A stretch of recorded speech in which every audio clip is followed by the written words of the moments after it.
UPI users के लिए 1 अगस्त 2025 से बड़ा बदलाव होने जा रहा है। यदि आप गूगल पे, फोन पे या पेटीएम जैसे मनी ट्रांसफर ऐप यूज करते हैं तो ये खबर आपके लिए बहुत ही महत्वपूर्ण है। National payments corporation of India यानी एनपीसीआई ने यूपीआई की स्पीड फास्ट करने के लिए और भी ज्यादा सुरक्षित बनाने के लिए नए नियम जारी किए गए हैं। भारत में प्रत्येक महीने यूपीआई से करीब 1600 करोड़ ट्रांजैक्शन पेमेंट किए जाते हैं। इसीलिए कई बार पेमेंट करते समय सर्वर में रुकावट आ जाती है। कई बार सिस्टम में देरी की शिकायतें भी देखी गई हैं। इस तरह की समस्याओं से निपटने के लिए एनसीपीआई ने 7 बड़े बदलाव की घोषणा की है। ये नियम यूजर्स को देखने में टेक्निकल की तरह लगेंगे, लेकिन इनका असर सीधे तौर पर यूजर के डिजिटल पेमेंट्स पर पड़ेगा। पहले बदलाव में पेमेंट चेक करने की लिमिट निर्धारित की गई है, यानी अब यूपीआई ऐप से 24 घंटों में महज 50 बार बैलेंस चेक कर सकेंगे, क्योंकि कुछ ही समय में कई बार बैलेंस चेक करने से सर्वर पर दबाव पड़ता है। इसकी वजह से ट्रांजैक्शन धीमा पड़ जाता है। अब आप अपने मोबाइल नंबर से लिंक बैंक अकाउंट को महज 25 बार चेक कर पाएंगे। इससे सिस्टम पर पड़ने वाला फ्री लोड कम होगा और फ्रॉड होने की आशंकाओं पर भी रोक लगेगी। तीसरा, ऑटो पे ट्रांजैक्शन जैसे नेटफ्लिक्स म्यूचुअल फंड की किस्त अब सिर्फ 3 समय स्लॉट में प्रोसेस होंगी। सुबह 10 बजे से पहले, दोपहर 1 से 5 तक और रात 9:30 बजे के बाद। चौथा बदलाव, यूपीआई के ट्रांजैक्शन स्टेटस को चेक करना। नियम बदलने के बाद दिन में सिर्फ 3 बार ट्रांजैक्शन स्टेटस चेक किया जा सकेगा, जबकि हर चेक के बीच 1.5 मिनट का गैप होना बहुत जरूरी है। बार बार स्टेटस चेक करने से सिस्टम धीमा हो जाता है और इन्हीं समस्याओं से निपटने के लिए इन नियमों में बदलाव किया जा रहा है, जो आज से 6 दिन बाद लागू कर दिए जाएंगे। भारत वो देश है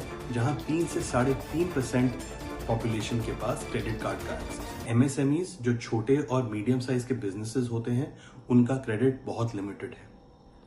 यूपीआई पे क्रेडिट देने से इन बिजनेसेस को, इन व्यक्तियों को क्रेडिट का ज्यादा एक्सेस मिलेगा।